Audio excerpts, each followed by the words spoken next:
আসসালামু আলাইকুম। Hi guys, কেমন আছেন? এই যে শুটকি বোনা, সবার শুটকি আর নুনা ইলিশ বোনা করতেছি। তারপর উপরে রসুন কাটা দিয়ে দিলাম, সাথে দিয়ে দিলাম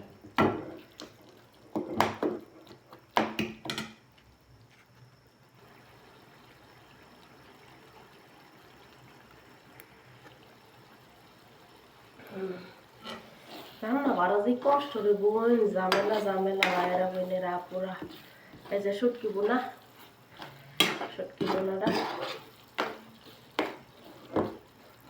নুনা ইলিশ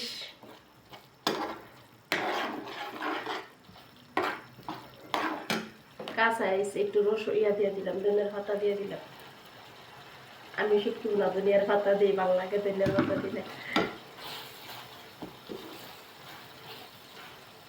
লাল লাল করবো,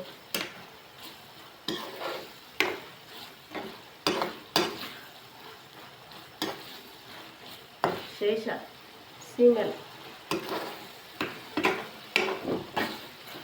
গোস মাছ মাংস খাইতে খাইতে প্রবাসে আর টেস্ট লাগে না। হাতে বুকে বর্তা টর্তা হইলে ভালো লাগে, শুটকি বোনা টোনা হইলে ভালো লাগে খেতে। ভিডিওটা যদি ভালো লাগে কলেজের ভাইয়েরা বোনেরা অবশ্যই একটা like share please please please দিবেন।